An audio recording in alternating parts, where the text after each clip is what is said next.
안녕하십니까, 이진우입니다. 시력이 안 좋은 분들은 안경 없었으면 어떻게 살았을까 하는 생각 자주 하시죠. 요즘은 렌즈나 시력 교정 시술도 있어서 안경 사용이 좀 줄긴 했습니다만 여전히 중요한 필수품이 안경입니다. 한때는 안경이 우리나라의 수출 효자 품목이기도 했지만 지금은 또 우리나라에서 한때는 잘 나가다가 쇠락한 대표적인 산업이 되기도 했습니다. 오늘 공부왕 이종훈 시간에는 이 안경 산업을 중심으로 한 안경의 역사에 대해서 자세히 좀 들여다보겠습니다. 요즘 우리나라 모빌리티 시장에 두 업체의 희비가 엇갈리고 있습니다. 카카오 모빌리티, 티맵 두 회사인데요. 카카오 모빌리티는 이런저런 악재를 만나고 있고 또 티맵은 반대로 이런저런 기회를 통해서 사업 영역을 넓히고 있습니다. 오늘 트렌드 리포트 시간에 이 모빌리티 서비스 시장의 최근 동향에 대해서도 알아보겠습니다. 손에 잡히는 경제 플러스 광고 듣고 시작합니다. 눈이 좋은 분이나 나쁜 분이나 집에 안경 하나씩은 다 갖고 있는 시대가 됐죠. 선글라스까지 생각하면 다들 있을 텐데 이 안경 산업이 또 생각보다 큰 산업이기도 하고 한때는 우리나라가 수출을 많이 했던 효자 산업이기도 했습니다. 오늘 공부왕 이종훈 시간에 안경에 대해서 자세하게 좀 들여다보죠. 어서 오십시오. 안녕하세요. 이게 안경이 산업 규모가 꽤 큰가 봅니다. 생각해보면 전 세계에서 뭐 다 쓰는 거니까요. 이게 어마어마하더라고요. 전 사실은 그 안경 산업에 대해서 들여다보았던 이유 중에 하나가 실제로 이제 시력과 관련된 산업들을 다 들여다보고 싶었어요. 네. 그러니까 렌즈, 우리가 말하는 컨택트 렌즈와 그다음에 요즘 뭐 아이들에게 많이 시술해 주는 그 드림 렌즈, 그리고 또 심지어 뭐 요즘은 다초점 렌즈를 삽입하는 백내장 수술. 이것 때문에 이제 보험사에 이제 실손보험이 큰 문제가 되기도 했었잖아요. 그게 이제 노안 교정까지 그렇죠. 되는 뭐 렌즈를 백내장인 척 넣는다 뭐 이런 얘기죠. 인공 수정체를 넣는 거죠. 예. 네. 근데 이제 그런 것들을 들여다보고 싶었는데 너무 많더라고요. 그래서 이번에 시력 관련된 산업을 들여다보는데 한 3, 4부작으로 해야 되지 않을까 이런 생각을 하면서 오늘 그냥 안경 산업, 그중에서도 대한민국 안경 산업의 역사에 대해서 좀 이야기를 해볼까 하는데요. 이거 하나 질문할까요? 저도 이번에 공부하면 처음 알게 됐는데 네. 세상에서 가장 비싼 안경의 가격이 얼마 정도 할 것 같으세요? 그건 정말 뭐 다이아몬드 붙이고 뭐 그러면 뭐 끝도 없죠. 뭐 4억 1천만 원 하더라고요. 선글라스 하나가. 돌체인가바나에서 깜짝 놀라는 가격대에 많은 것들이 있어서 크다. 안경인데 1등이 4억이면 놀랍지는 않습니다. 그런가요? 네. 전 많이 놀랐는데. 안경 하나에 4억을 하다니. 그러니까 뭐 네. 다이아몬드도 박혀 있고 말씀하신 다이아몬드도 있고 그다음에 안경테 프레임을 백금으로 만들었더라고요. 뭐 뭔들 안 되겠습니다. 네. 근데 이제 안경 산업의 규모에 대해서 제가 굉장히 많이 놀랐던 게 안경 하나 가격이 이 정도로 비싸다면 규모는 얼마나 될까 이런 생각이 있는데 조사 기관마다 조금씩 차이는 있던데 우리 돈으로 대략 현재 한 200조 원대 시장을 형성하고 있더라고요. 전 세계 안경 산업 규모가 그리고 글로벌 시장 조사 업체인 리서치앤마켓닷컴이 내놓은 보고서를 보니까 세계 안경 시장 규모가 2021년부터 매년 연평균 8.5%가량 성장하는 앞으로 성장 가능성이 굉장히 높은 산업 중 하나로 보고 있고 2028년에는 우리 돈으로 361조가 넘는 산업으로 성장할 거다 이렇게 전망을 하고 있더라고요. 80억 인구가 1년에 한 그러면 4, 5만 원 정도 쓴다는 뜻이네요. 모든 인구가. 그렇죠. 게다가 미국 같은 경우에 이제 안경 수요가 굉장히 높은 국가 중에 하나인데 네. 코트라가 내놓은 보고서를 보니까 지난 2019년 기준 안경 판매량이 245억 달러, 우리 돈으로 32조 9천억 원 규모고요. 네. 향후 5년간 연평균 2% 정도의 성장률을 기록하면서 2024년이 되면 1조 3천억 원대가 더 늘어난 34조 2,408억 원 정도의 시장 규모가 된다고 합니다. 미국에서만 한 나라에서만 34조 원이 넘는 시장 규모를 확보한다 이렇게 볼 수 있는데 또 이번에 공부하면서 흥미로웠던 게 안경 시장 규모가 이렇게 크다면 산업 규모가 이렇게 크다면 안경 시장을 주도하고 있는 기업들은 어떤 기업들일까 이런 생각을 했어요. 근데 인수 합병을 냈더라고요. 안경 같은 경우에 안경테와 안경 렌즈로 구성되잖아요. 그렇죠. 근데 2017년 1월에 이탈리아 안경테 전문 업체인 룩소티카라는 회사와 프랑스의 글로벌 안경 렌즈 1위 업체인 이 에실로가 합병을 했는데 이 두 회사가 합병하면서 500억 유로, 우리 돈으로 67조 6,580억 원의 규모의 딜이 성사가 됐더라고요. 이게 지금 유럽 시장에서 서로 다른 국가의 기업들끼리 인수합병, 즉 크로스보더 M&A 역사상 최대 규모라고 합니다. 67조 원 주고 산 거예요, 그러니까? 합친 거죠. 합쳐서 두 회사의 시가총액이 67조가 됐다. 근데 이게 놀라운 게 실제로 안경 회사들끼리 인수합병을 했잖아요. 네.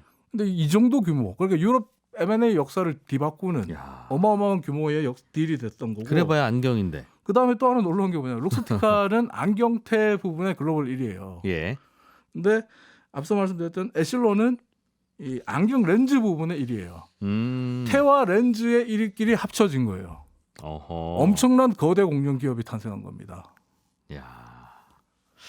그러하다. 근데 이게 안경이라는 게 모르겠습니다. 그 1등이 계속 1등인 산업인지 아니면 후발주자들이 계속 끊임없이 도전하는 산업인지 뭐 잘 모르는 저의 입장에서 보면 저게 뭐 만드는 게 어렵다고 저렇게 비싸 하는 생각도 들고. 현재는 지금 현재 트렌드를 보니까 예. 90년대 이후 트렌드는 1등 업체가 계속 1등을 차지합니다. 가장 결정적인 이유는 네. 적극적인 인수 합병을 통합니다.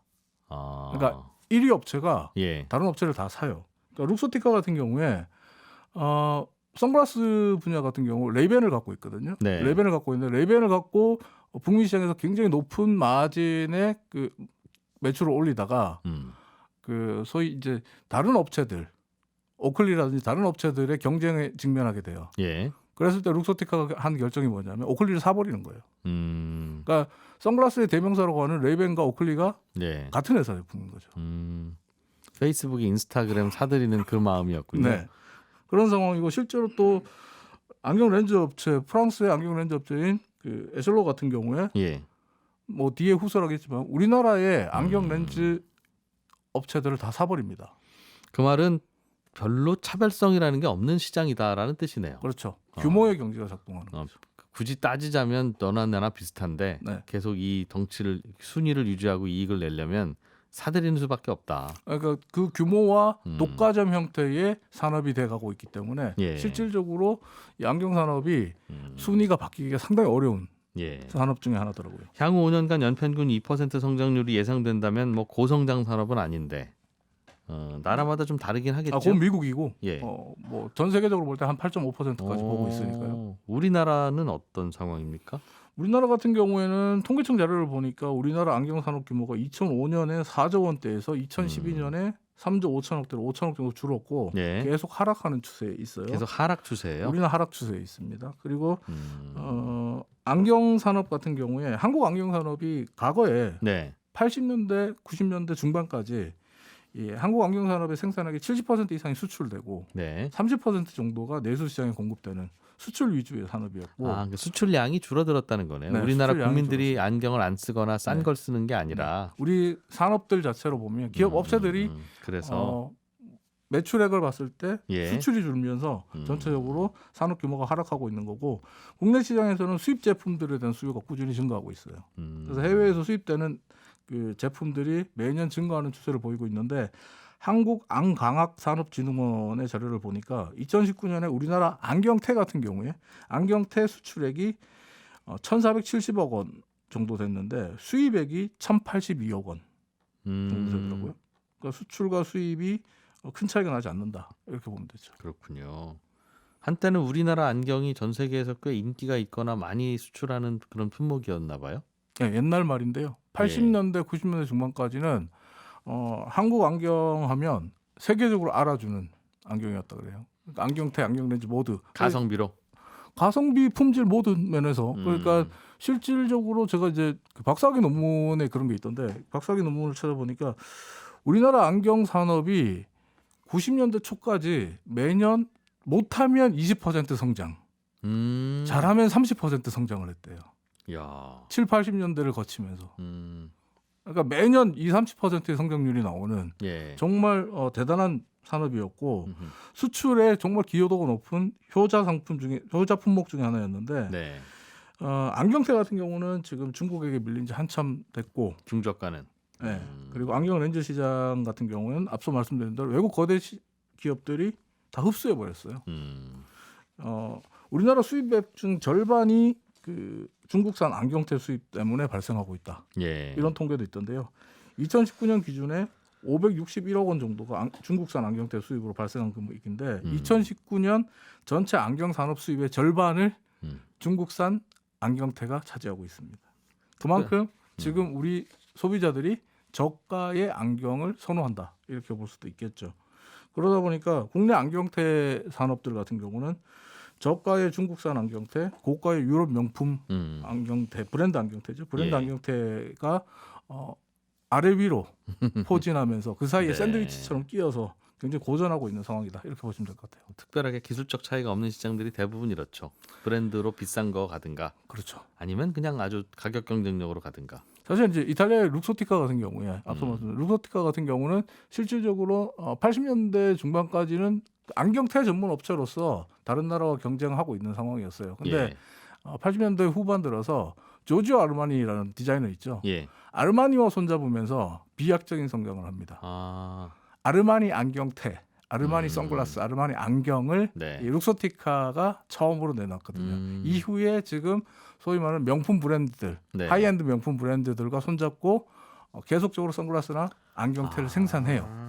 룩소티카라고 하는 무슨 브랜드가 있어서 그 안경테를 파는 게 아니라 룩소티카 안에서 이런 브랜드 저런 브랜드 네. 붙여가면서 안경을 만드는데 네. 결국은 브랜드 갖고 오고 안경테는 본인들이 만든다. 샤넬, 뭐 주방시 같은 뭐 이런 우리가 아는 선글라스의 테는 룩소티카가 만듭니다. 샤넬 안경을 샤넬이 만드는 게 아닌 거군요. 네, 제휴해서 같이 만드는 거예요. 하기야 샤넬 그러니까- 가방도 샤넬이 만들지 않는다고는 네. 들었습니다. 어디 만드는 업체가 따로 있지. 안경테에 있어서 명품 브랜드의 대다수는 룩소티카가 소유하고 있다고 보시면 됩니다. 그런 업체군요. 예. 그런 룩소티카와 우리가 싸워야 되는 거죠. 사이좋게 지내지. 아니 우리도 우리 브랜드 만들어서 네. 룩소티카한테 너희들이 우리 브랜드 붙여서 팔아. 뭐 다른 브랜드들처럼. 그랬으면 지금 한국 안경 산업이 위기에 처하지 않았습니다. 어, 앞서 말씀드린 대로 우리 그 안경테 산업 같은 경우에 실질적으로 80년대, 90년대, 2000년대 초반까지만 해도 네. 정말 그 뭐랄까요? 이탈리아나 미국이나 일본에서 극찬을 아끼지 않은 품질, 대단한 상품 예. 같이 만들자. 예. 우리가 주문을 할 테니까 OEM으로 만들어 달라라고 주문이 쇄도할 정도였어요. 예. 근데 여기에 취해버린 거죠. OEM만 하다 보니 브랜드를 못 키웠군요. 자체 브랜드가 없었던 거죠. 제조업이 강한 나라라는 게 그런 의미죠. 그렇죠. 브랜드는 별로 없는 나라라는. 네. 그 안경 렌즈 시장 좀 말씀드리면 렌즈 네. 시장 같은 경우에 이 외국 회사들이 지금 한때 국내 시장 점유율 1, 2위를 달리던 케미클라스, 대명광학 같은 국내 회사들을 다 인수해 버렸어요. 그러다 보니까 국내 시장 점유율은 76% 이상이 외국계가 갖고 있다라고 보시면 됩니다. 우리나라 사람들이 쓰는 안경도. 네. 예. 그러니까 오죽했으면 2002년에 이 프랑스 렌즈 업체인 에실로가 그 국내 점유율 1위 업체인 케미클라스를 인수했는데 2014년에 국내 점유율 2위 업체인 대명광학까지 인수하겠다고 나섰어요. 이때 공정위가 나서서 제동을 겁니다. 이러면 독점 시장이 형성된다. 네. 안 돼. 라면서 인수를 불허해 줬어요. 그러면서 국내 2위인 대명광학은 미국의 비전 이즈라는 회사로 넘어갔거든요. 그러면서 지금 국내 1위 렌즈 업체인 케미클라스는 에실로, 예. 프랑스 업체가 갖고 있고 예. 국내 2위 대명광학은 미국 업체가 소유하고 있단 말이에요. 국내 렌즈 시장의 점유율을 좀 자세히 들여다봤더니 케미클라스가 22.7% 점유하고 있고 네. 대명광학이 22.0% 점유하고 있고 일본의 호야가 17.1%, 예. 에실로의 한국 법인인 에실로 코리아가 14.5% 이렇게 점유율 1, 2, 3, 4위를 차지하고 있는데 케미글라스를 에실로가 인수했다면서요. 네. 그러면 에실로 코리아도 14.5, 네. 케미글라스가 22.7이면 네. 대명광학은 미국 비즈니즈 두 개 더해서 한 40%가 에실로 거네요. 에실로 거고요. 그리고 그래서 이제 그 흔히 국내 안경 렌즈 업체에서는 예. 이렇게 얘기한다 그래요. 실질적으로는 에실로와 일본의 호야가 프랑스 에실로와 일본의 호야가 우리나라 안경 렌즈 시장을 독과점하고 있다. 이렇게 표현하더라고요. 그렇군요. 우리나라 안경 산업은 왜 경쟁력을 잃었나 하는 건 조금 전에 설명도 좀 해주셨는데 네. 좀 다른 이유가 또 있습니까? 사실 결정적인 건 중국 때문이에요.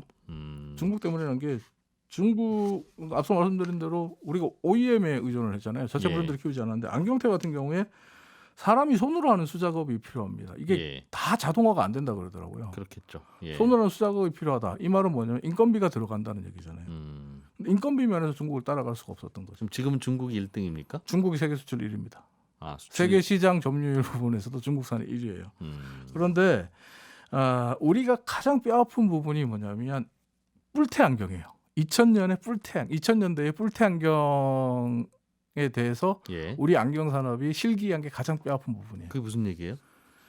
우리나라 같은 경우에 안경 산업이 대구를 중심으로 해서 발전을 안경 테 산업은 대구를 네. 중심으로 발전했고 렌즈 산업은 대전을 중심으로 발전했거든요. 아, 예. 네, 근데 안경 테 산업이 대구의 효자 품목 중에 효자 산업 중에 하나였는데 이 대구에 있던 대부분의 업체들이 금속테, 메탈재 메탈 프레임에 예. 안경테를 생산하는데 집중을 했어요. 예.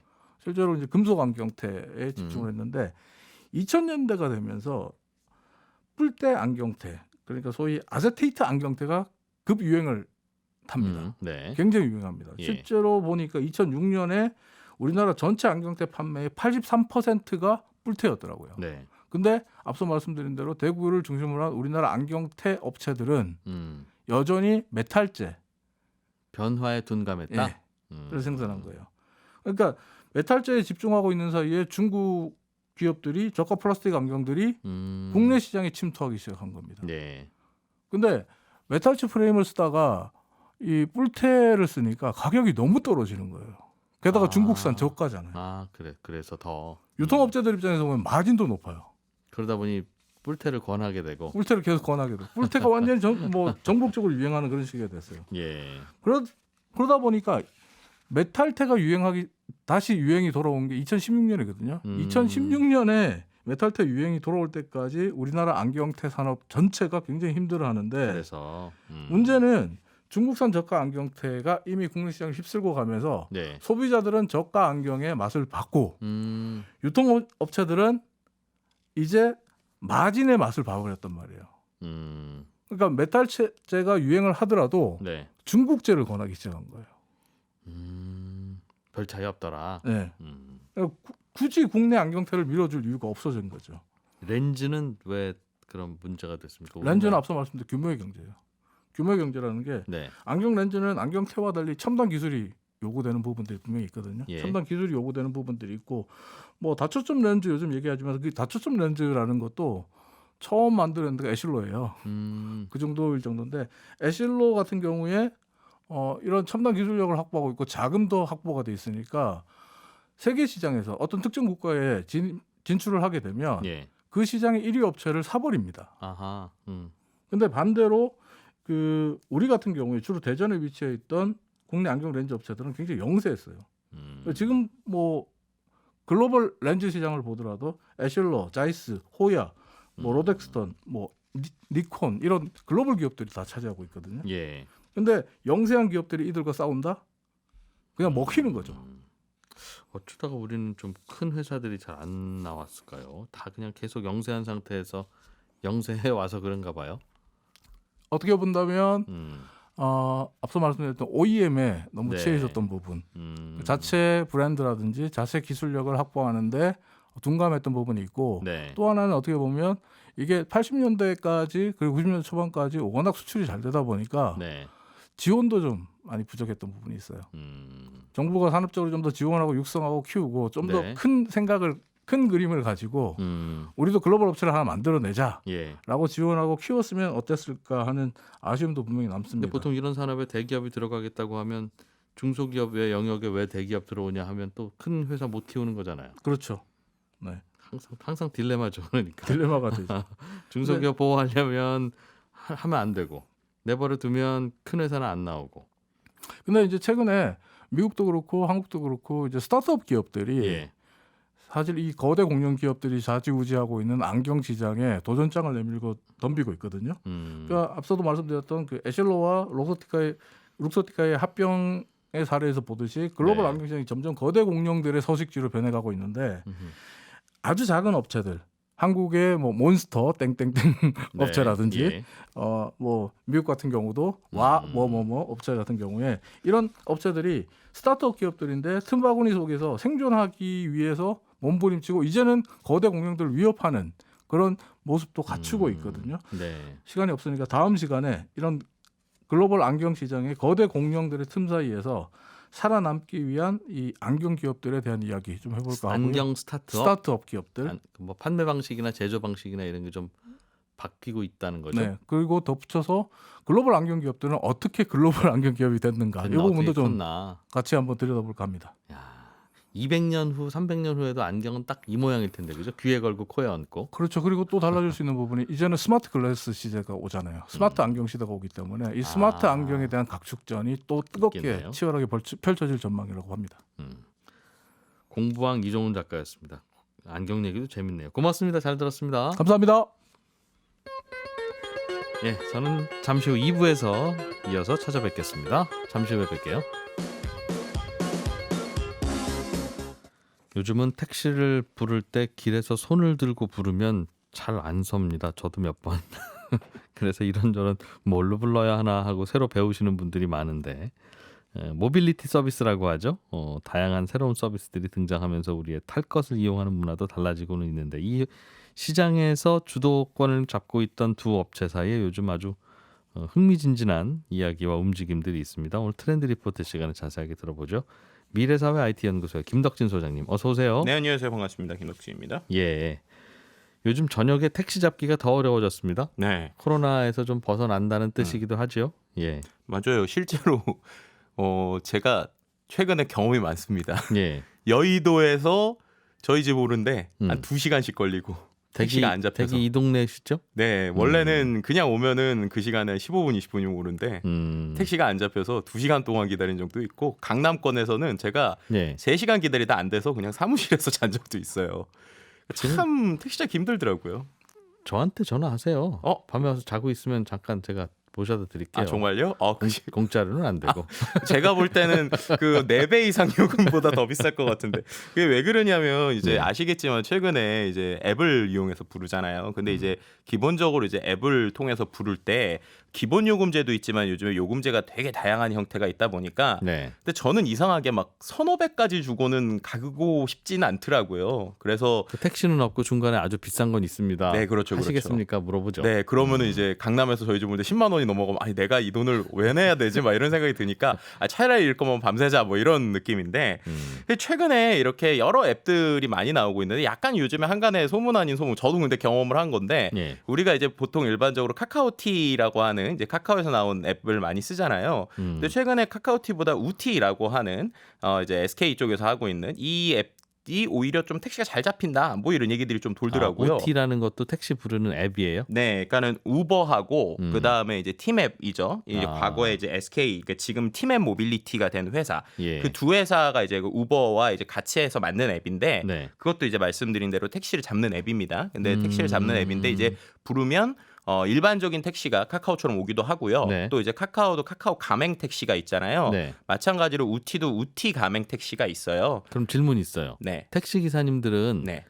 카카오 택시 가맹 택시냐 우티 가맹 택시냐 둘 중 하나 선택해야 됩니까? 아니면 둘 다 나는 단말기 2개 놓고 네. 어디서 불러도 내가 원하는 대로 간다입니까? 그러니까 보통 어떻게 되냐면 예. 가맹 택시, 그러니까 말씀해주신 대로 아예 그 우리가 택시에 보면 띠를 이렇게 두르고 있는 거 있잖아요. 예, 예를 들면 카카오에 띠를 두르고 있거나 우버를 두르고 있거나 예. 혹은 요즘에 뭐 타다도 그런 것들이 나오는데 그런 건 그 앱을 전용으로 쓰게 됩니다, 보통. 딴 데서 부르면 안 가 나는. 네네. 그런데 네. 이제 일반적으로 이제 우리가 알고 있는 뭐 카카오 블루 외에 나머지 이제 가맹이 아닌 일반적인 택시 같은 경우에는 여러 앱들을 골라 쓰시는 경우들도 있고요. 다 갖다 놓고 쓰신 경우도 있고. 네, 그리고 기사님 자유다. 네네. 그런 게 네. 왜 그러냐면 원래 이제 목표대로 하면 우버 같은 경우 우티는 이제 우티의 앱만 쓰게 이제 향후 독려를 하겠죠. 그리고 그러겠죠. 카카오도 카카오만 쓰게 독려를 하는데 네. 경쟁들이 있다 보니까 각자의 앱들이 다른 이제 어떻게 보면은 택시와 같이 쓰는 것들에 대해서 좀 열려 있다라고 보시면 될 것 같아요. 네. 그러다 보니까는 아이러니하게 밤 시간이 되면 택시 기사님들이 약간 갑 아닌 갑이 되는 형태가 되는 그렇죠. 거예요. 그렇죠. 네, 근데 이제 거기에서 그럼 왜 이 택시 그런 말씀드리더라고 우티가 왜 잘 잡히느냐 이게 조금 이렇게 비교하시면 좋을 것 같아요. 우리가 코로나 때 생각을 해보면 코로나 때는 택시를 우리가 많이 타진 않았잖아요. 근데 반대로 배달을 많이 했었죠. 그렇죠. 그렇게 되다 보니까는 아시겠지만 배달 기사님들에게 정말 엄청난 많은 프로모션들을 걸지 않았습니까? 우리가 건 게 아니라 배달 앱들에서요. 배달 기사가 귀하니까. 그렇죠. 그러니까 예. 배달 기사님들 귀하니까 한 건 배달하는데 막 7,000원 아니면 10,000원 뭐 혹은 점심때 하면 오히려 밥값보다 비싼 막 이런 배달비를 받다 보니까 네. 당연히 배달하시는 분들 입장에서는 내가 요거 받을까 저거 받을까 막 이렇게 생각해서 있겠죠? 고를 수 있는 상태잖아요. 지금 택시가 딱 그렇다고 보시면 됩니다. 네, 그래서 어떻게 보면은 지금 근데 한 가지 차이는 카카오가 지금 어느 정도의 그 시장 점유율을 거의 완벽하게 거의 독점 수준을 가지고 있잖아요. 근데 거기서 새로 나오는 예를 들면 우티 같은 경우는 마치 이게 배달의 민족이 있을 때 예. 예전에 이제 쿠팡이츠가 음. 배달의 민족 시장을 차지하기 위해서 엄청난 프로모션을 많이 했잖아요. 네. 비슷하게 최근에 이 우티라고 하는 앱이 그런 프로모션을 기사님들한테 많이 해줘요. 예를 들면 이런 거예요. 요 콜 받아서 가시면 네. 뭐 보너스로 얼마 더 드립니다. 네, 그렇죠. 예를 들면 10번 운행하시면 10번 운행한 거에 대해서 누적으로 실제로 돈을 현금을 더 준다든지 그런 것들을 하다 보니까 저도 이제 택시를 이제 동네에서 탔을 때 부르시려면 뭐 우티로 불러주세요 이렇게 얘기하시는 이제 택시 기사님 이야기도 들었고, 그러니까 이게 딱 그 배달 앱 시장에 비슷한 게 있고요. 그리고 이제 또 한 가지, 그럼 두 앱, 그거는 카카오하고 그 다음에 이제 우티의 가장 큰 차이 중에 하나인데. 예를 들면 이제 배차를 할 때 카카오티 같은 경우에는 지금 아시겠지만은 그 우리가 알고 있는 카카오티 블루, 그러니까 네. 카카오에서 하고 있는 조금 비싼 이거를 제외한 일반적인 카카오는 제가 부르게 되면 그 기사님들한테 목적지가 뜨게 됩니다. 그러니까 카카오 제가 택시는 네네. 예를 들면은 제가 요 여의도에서 있다가 요 상암에서 여의도로 넘어가야 된다라고 예. 하면 상암에서 여의도로 가는 것이라고 이제 위치가 뜬단 말이에요. 그러면 택시 기사님들이 생각해 보시면 밤에 정말 수많은 콜이 올 거잖아요. 그럼 이거 말고 다른 거 고르라야지라는 걸 하실 수 있는 거죠. 예. 그런데 이제 우티 같은 경우에는 지금 어떻게 돼 있냐면 일단은 그 기본적으로 그 우리 손님이 있는 위치까지를 먼저 알려줘요. 네. 그 다음에 손님이 있는 위치에서 거의 이제 그 라이딩, 그러니까 태우겠다라고 할 때 네. 그때 위치가 뜹니다. 그럼 우티를 사용하는 기사님들은 네, 손님의 목적지를 끝까지 모르는군요. 타기 그렇죠. 전까지. 타기 전까지 모르는 거죠. 그럼 예. 탔을 때 알게 되는 거죠. 네. 장거리일지 단거리일지 뭐 그렇죠. 가면 좋은 곳인지 아니면 네. 가면 안 좋은 곳인지가. 그래서 여담이지만 제가 동네에서 좀 최근에 제가 좀 TMI이긴 한데 장염 때문에 좀 아파서 동네 정말 가까운 거리를 택시를 불렀는데 예. 카카오티는 정말 안 오는 거예요. 그러다가 우티를 불렀는데 한 20분 만에 오더라고요. 그래서 너무 감사하게 탔는데 타자마자 기사님 표정이 별로 좋지가 않으셨던, 오시는데 한 10분 걸리셨는데 갈 때 이제 뭐 한 2분 15분 타고 내리고 뭐 이러니까. 네네네. 하여튼 그런 일들이 좀 있었습니다. 아하. 그래서 확실히 최근에 보면은 이러한 그 택시 기사님들과 그 다음에 그분들을 모으기 위한 이러한 라이선스에 대한 이야기들이 최근에 좀 걱정이 이슈이다라고 있다. 보시면 될 것 같습니다. 저는 뭐 카카오 택시 씁니다만 계속 잘 잡히긴 하던데. 네. 사람마다 좀 다르긴 하겠죠. 네, 이게 위치에 따라서 좀 다르고요. 시간에 따라서 다르고 어쨌든 기본적으로 압도적인 양 자체는 카카오가 많기 때문에 네. 당연히 카카오가 기본적으로 잘 잡히지만 이제 이런 얘기가 나올 정도로 어떻게 보면은 좀 경쟁 구도 아닌 경쟁 구도 조금씩 그래도 움직임이 서로, 있다. 뭐 이렇게 표현할 수 기사님들한테 있을 것 보여지는 같습니다. 인터페이스가 다르니까 네네네. 반응도 다른 것 같고. 이 카카오 모빌리티가 요즘 이래저래 그런 마음고생이 있겠어요. 네, 맞습니다. 이제 예. 아시겠지만 카카오 모빌리티가 기본적으로 이렇게 될 수밖에 없는 이유가 어쨌든 빠른 시간 동안에 시장을 거의 이제 독점하다시피 했잖아요. 근데 아시겠지만 기본적으로 택시가, 그럼 앞서서 제가 이제 배달과 좀 비교를 했지만 한 가지 차이가 기본적으로 택시는 라이선스가 있어야지 되는 라이선스 산업이잖아요. 네. 그렇게 되니까 기본적으로 택시 기사님들이라고 하는 분들, 그리고 거기에 있는 법인의 개수, 그 다음에 있는 개인 택시의 개수가 정해져 있습니다. 그리고 그분들을 대상으로 서비스를 하는 거예요. 그러다 보니까 카카오 모빌리티가 그 안에서의 플랫폼 사업자로서 움직일 때 움직일 수 있는 부분에 대한 제한이 있을 수밖에 없는 상황이죠. 예를 들면은 본인들이 뭔가 카카오 모빌리티의 수익을 극대화하기 위해서 여러 가지 뭐 프로그램을 만들었다라고 하면은 뭐 예를 들어서 배달 앱이라고 치면 배달 앱은 그렇게 되면 그러면 배달 금액을 올려버리면 되지, 이렇게 돼서 수수료 플러스해서 배달 금액이 올라가잖아요. 근데 아시겠지만 택시는 기본적으로 택시의 기본적인 요금을 그 카카오 모빌리티가 맘대로 할 수가 있는 상황이 아니죠. 그럼 그 상황에서 결국에는 카카오 모빌리티의 수수료가 올라가면 반대로 택시 기사님이나 택시 회사에 떨어지는 수익이 떨어질 수밖에 없는 구조예요, 기본적으로.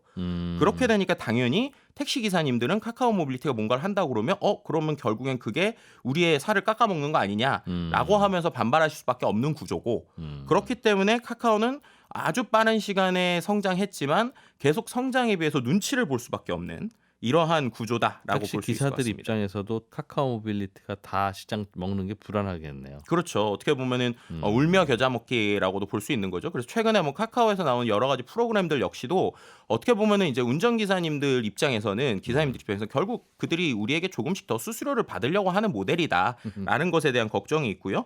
그래서 이제 카카오 모빌리티 같은 경우에 아시겠지만 이제 계속 말씀드린 카카오 블루, 그러니까 본인들의 이제 자회사에서 직접 하는 일종의 프랜차이즈라고 할까요? 뭐 이러한 형태의 지금 가맹 형태의 그 택시들을 운영하고 있는데 택시 회사를 인수했죠. 네, 그렇죠. 예. 근데 이제 거기서도 또 한 가지 논란이 나왔죠. 어떤 논란이냐면 예를 들면은 말씀드린 대로 기존의 카카오 같은 경우는 배차가 나오게 되면 기사님들이 선택할 수 있는데 카카오 블루 같은 경우에는 이제 조금 더 사용자들에게 돈을 받는 조건으로 이제 배차를 강제 배차를 하게 돼요. 그러니까 이제 제가 이제 카카오 블루를 부르게 되면 네. 기본적으로 그 동네에 있는 카카오 블루에 무조건 배차가 되는 형식이죠. 빈택시인데 회사에서 가세요 그러면 기사님은 안 갈 수 없다. 네, 그렇죠. 그러니까 근처에서 그냥 자동으로 부르니까 네, 예. 그럼 그렇게 됐을 때는 그분은 어디 위치든 간에 이제 가서 움직이게 되는 형태입니다. 이제 이렇게 되는데 이제 거기에서 이러다 보니까 기존 카카오티를 쓰고 계시는 택시 기사님들의 불만이 이제 나오게 되는 거예요. 예. 왜냐하면 말씀드린 대로 그 두 개가 차이가 있는데 그러면은 카카오 모빌리티 같은 경우는 수수료를 더 받을 수 있는 건 당연히 자사에서 하는 카카오티 블루일 거잖아요. 네. 네, 그러니까는 이제 계속 이상하게 운전을 하는데 비슷한 거리인데 우리 일반 택시보다 카카오 블루가 조금 더 잘 잡히는 것 같다라고 네. 하는 의문을 계속 제기를 하고 있는 겁니다. 그러니까 결국 일종의 배차 알고리즘이라고 표현하는데 그 배차 알고리즘이 똑같은 그 카카오를 쓰는 사람들 중에서 네. 이제 어떻게 보면은 카카오 블루 쪽 이쪽에 좀 더 배차를 잘하게 해주는 거 아니냐라고 하는 이제 그 논란들이 계속 나오고 있는 거죠. 이른바 카카오 블루는 요금이 다르지 않습니까? 승객들에게는 똑같아요? 기본적으로 승객들에게 돌아가는 요금은 거의 부과되는 비슷한데요. 요금은? 이제 거기에서 뭐가 차이가 있냐면 두 가지가 차이가 있는데 네. 첫 번째는 이제 타게 될 때 요금이 있고요. 예. 그리고 말씀해 주신 대로 요금제가 변동 요금제가 있죠. 그래서 뭐 좀 차가 막히거나 좀 움직일 땐 거기서 뭐 1.3이나 1.5배 정도의 가격 변동성이 있는 이런 형태로 보시면 될 것 같습니다. 그게 그럼 카카오 블루와 네. 일반 택시가 서로 요금제가 달라요? 네, 일반 택시 같은 경우는 음. 말씀드린 대로 기본적으로 카카오에서 타게 될 때 카카오에서 타면 일반적인 요금을 그냥 내는 거예요. 나라에서 정한. 네, 그렇죠. 네. 근데 카카오 블루 같은 경우에는 거기에서 기본적인 탑승료가 좀 붙게 되고요. 추가로. 네네, 추가료가 추가적으로. 묻지도 따지지도 않고 오시니까 네네, 그 그렇죠. 비용을 블루가 받겠다는 뜻이고. 네네. 그리고 일종의 그 이제 그 우리가 말하는 막히는 시간, 그다음 복잡한 시간이 되면 약간의 과금이 더 붙는 버전이 있습니다. 요금제가 좀 다르군요. 네네네.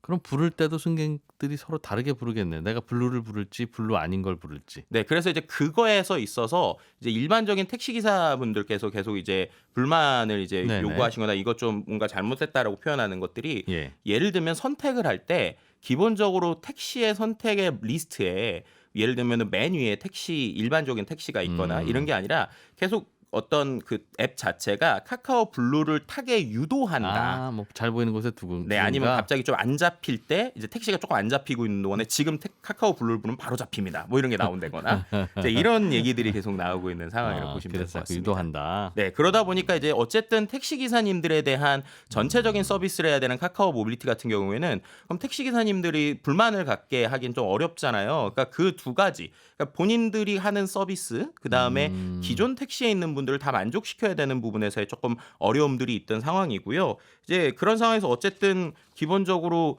어떠한 파이가 계속 커지다 보니까 파이가 커지는 상황에서 아시겠지만 IPO를 준비하고 있다가 장이 별로 좋지 않은 상황에서 멈춰지고 그럼 그런 상황에서 어쨌든 대주주나 여러 곳들에 대한 뭐 이제 자금에 대한 것들도 이제 줘야 되고 뭐 이런 상황이 되니까 지금 계속 뭐 M&A냐 아니면 뭐 이런 얘기들 뭐 어떻게 보면 매각이냐 뭐 이런 얘기들이 나오고 있고요. 카카오 모빌리티를 상장시키려다가 좀 삐걱거리니까 네. 팔려는 모양이군요. 네, 지금 이제 카카오 모빌리티 같은 경우를 이제 예를 들면 카카오가 어떻게 보면 카카오의 그 이제 원래 카카오 메인 회사 있잖아요. 그 회사에 대한 기본적인 주가를 방어하기 위해서라도 이제 기본적으로 자신들이 갖고 있는 좀 캐시를 만들어야 되는 상황이잖아요. 이제 카카오 본체가 네, 그렇죠. 예. 카카오 모빌리티를 이제 팔아서 예. 이제 카카오 본체에 대한 캐시를 마련해야 되는 이유들도 있고 뭐 여러 가지 이유들 때문에 계속 매각에 대한 이야기가 좀 나오고 있는 상황이기도 합니다. 예. 그래서 정말로 이렇게 가장 지금 그 모빌리티에서 큰 어떻게 보면 산처럼 있었던 카카오 모빌리티가 정말로 만약에 매각에 나온다고 한다면 이 회사를 누가 살 것이냐에 따라서 이 판 자체가 바뀌는 것이 아니냐라고 하는 이야기들도 계속 나오고 있는 상황이라고 보시면 될 것 부르는 같습니다. 값은 아주 비싸던데 수조 원대가 되던데 네. 누가 살까요? 만약에 지금 예측할 수 있는 거는 만약 정말 산다면? 생뚱맞은 회사가 나올 수도 있지만 현재 상황에서 그래도 가장 가능성이 높은 두 회사 정도를 치면은 현대자동차나 네. 아니면은 이제 앞서서 말씀드렸던 팀앤모빌리티 이 두 회사 정도가 아닐까라고 볼 수 있을 것 같아요. 팀의 모빌리티는 우티를 운영한다면서요. 네, 근데 우티 같은 경우 말씀드린 대로 점유율이 상당히 이제 낮죠. 아, 두 회사가 합쳐도 독과점은 아니다 그럼? 네, 그렇죠. 그리고 이제 이게 기본적으로 이제 독과점이라고 하는 것들에 대한 여러 가지 이슈들이 있기 때문에 예. 뭐 지금 이제 독과점이라고 하면 카카오 모빌리티도 거의 뭐 독과점 수준이니까요. 예. 이제 그 부분이 있고 또 그 외에 나머지 뭐 예를 들면 대리운전이나 지금 이제 두 회사가 그리는 그림이 비슷해요. 예를 들면 카카오 모빌리티가 택시만 하고 있는 게 아니라 기본적으로 뭐 대리운전이라든지 아니면은 뭐 우리가 알고 있는 여러 가지 뭐 자전거, 바이크 등등해서 정말 우리가 모빌리티 모든 산업을 다 하고 있잖아요. 예. 근데 그 그림이 지금 똑같이 지금 팀앱 모빌리티도 그림을 그리고 있거든요. 그렇기 때문에 결국에는 현금으로 가능할 수 있다? 라고 하면은 특히나 이런 규제 산업이나 라이선스 산업을 한 번에 인수할 수 있는 방법에 대한 가능성을 볼 수 있을 것 같고요. 예. 현대자동차 같은 경우에도 아시겠지만 최근에 하드웨어 중심에서 여러 가지 플랫폼이나 서비스에 대한 이야기를 하고 있는 상황이기 때문에 뭐 UAM이나 도시에 대한 전체적인 그림을 봤을 때 현대차에서 좀 욕심을 낼 수 있는 그림이라고 볼 수도 있을 것 같습니다. 뭐 그 외에 뭐 예를 들면은 우리가 알고 있는 타다나 이런 네. 것들도 뭔가 실탄을 준비할 수 있다면 이제 비용을 준비할 수 있다면 충분히 좀 욕심을 내볼 수도 있지만 현재 이 정도 사이즈에서는 한 두 회사 정도를 생각해 볼 수 있지 않을까 예. 예측해 볼 수 있을 것 같습니다. SK 쪽에서 하는 그 팀앱 네, 팀의 모빌리티. 이쪽의 전략은 뭡니까? 상대방은 회사를 팔아야 되니 좀 이런저런 주인 바뀌는 일도 있고 이랬을 텐데. 네, 그러니까 팀의 모빌리티 같은 경우는 그 말씀드린 것처럼 기본적으로 지금 있는 택시 사업 말고도 뭐 네. 대리운전이나 카케어나 중장거리 차량 탁송이나 발렛 이런 게 있는데 최근에 또 이슈가 되고 있는 게 이 그 대리운전 시장이에요. 네. 왜냐하면 대리운전 시장의 팀의 모빌리티가 최근에 대리운전 중개 프로그램사인 로지소프트를 약 547억에 샀거든요. 근데 이게 왜 중요하냐면 그 우리가 요즘에 그 대리운전도 앱으로 많이 부른다고 생각하시잖아요. 네. 아직 앱으로 부르는 비율이 상대적으로 낮습니다. 여전히 전화로 부르는 비율이 7-80%라고 해요. 대리운전 부를 때쯤 되면 휴대폰 배터리도 거의 떨어져 가고. 그런 것도 있지만 술 취하신 분 상태에서 앱 누르기가 좀 어려운 네. 것도 있잖아요. 예. 7-80%인데 이 로지소프트가 그 7-80%의 전화를 연결해주는 전화 호출 프로그램 시장에 65에서 70%를 잡고 있습니다. 아, 네. 대리 기사님들이 갖고 다니는 그 단말기에 있는 앱이군요. 네, 그렇죠. 근데 이게 참 아이러니한 게 그럼 전화 콜 업체, 그럼 이런 우리가 뭐 1호 땡땡하는 업체들 있잖아요. 네. 그 업체가 3천여 개예요. 근데 3천여 개의 전화를 연결해주는 플랫폼 업체가 단 3개뿐입니다, 거의. 아하. 근데 예. 그 3개 중에 1위를 말씀드린 대로 팀앱이 인수했고 2위를 카카오가 가지고 있어요. 최근에 인수해서. 네. 결국에는 지금 이 시장도 밖으로 볼 때는 중소기업이 있는 것 같지만 아. 내부에 있는 어떤 시스템 엔진은 또 결국 이 두 회사가 가지고 있다. 그 택시 기사님들하고 손님들을 연결해 주는 게 오늘 주로 얘기해 주셨던 뭐 카카오 택시랑 우티라면 대리 기사님들하고 손님들 사이를 연결해 주는 서비스도 똑같군요. 네, 맞습니다. 근데 그런데 여기는 상대적으로 규제가 덜하기 때문에 예. 최소한 운전자로부터 15에서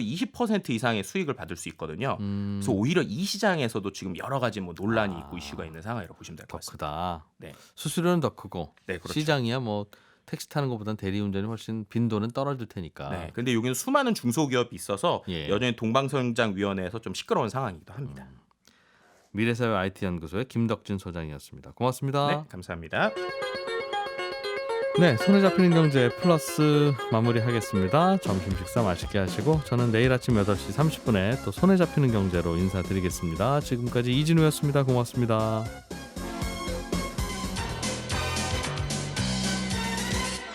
더 깊고 더 재미있는 경제 이야기.